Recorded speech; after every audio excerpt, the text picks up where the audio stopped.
Kabir, Mirabai, Baba Guru Nanak Dev Ji, and so many others among the Muslims, Moinuddin Chishti.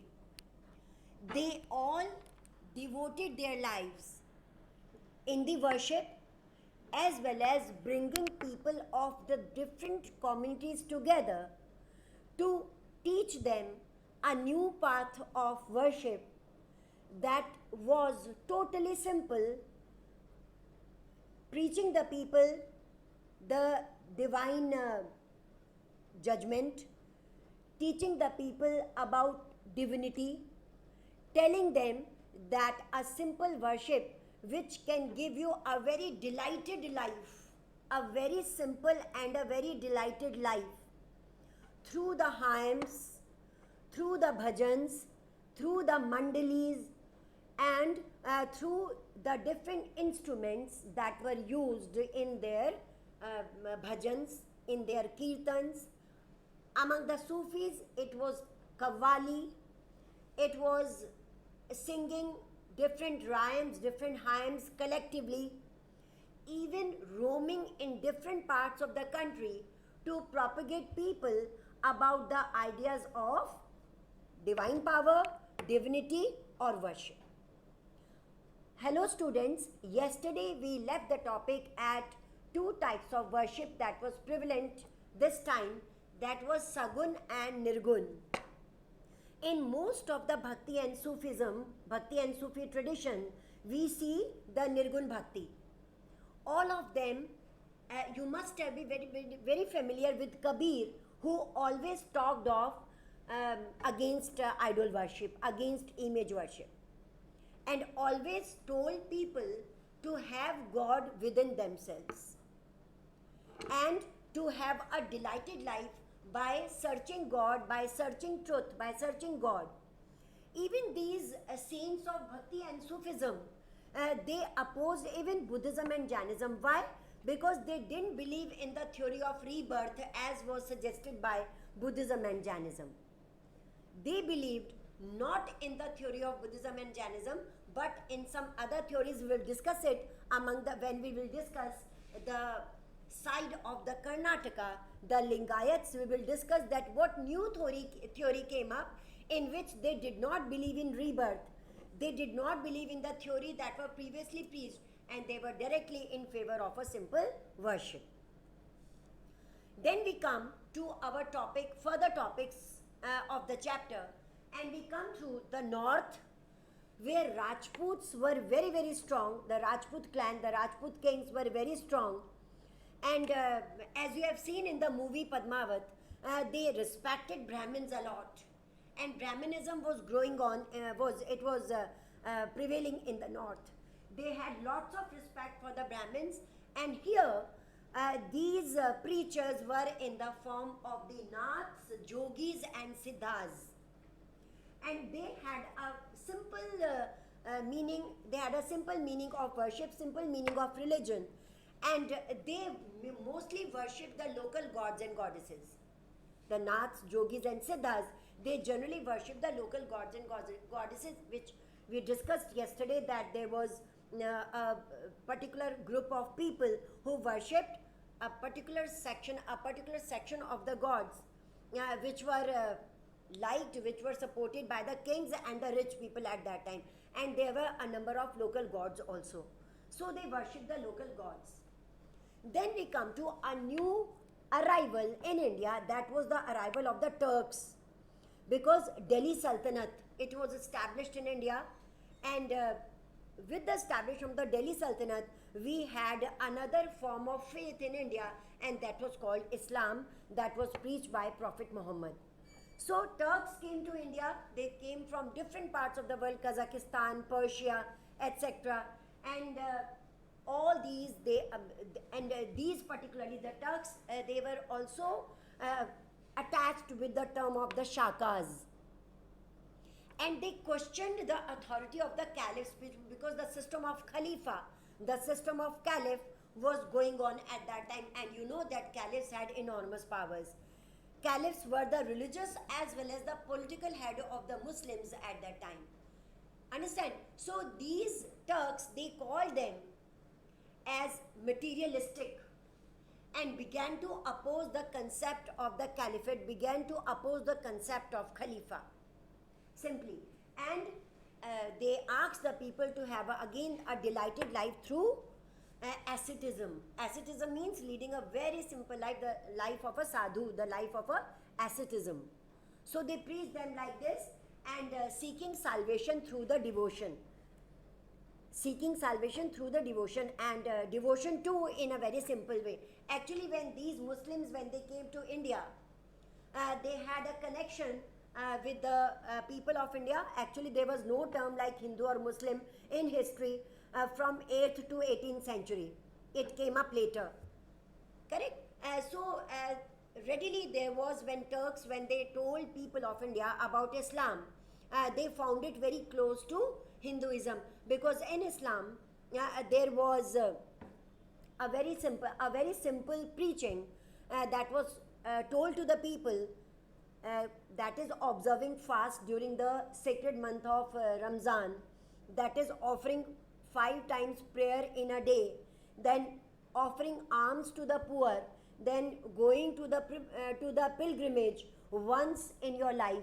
Pilgrimage, that is Tirth Yatra, going to the pilgrimage and serving the poor people, whoever need your help, whoever deserve your help, you should serve the people. So it was a very simple religion, and people readily, many people, they readily accepted this religion also in India.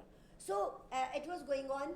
Delhi Sultanate was established, and from the 12th century onwards, we also see a new faith emerging from Karnataka, and that was from Karnataka. It was Vairashaiva tradition, and the credit goes to the Baswana. And here we see people worshipping Shiva not in the particular form of his image, but in the form of Ling, Shivling, and they were called Lingayats. Lingayats, 12th century.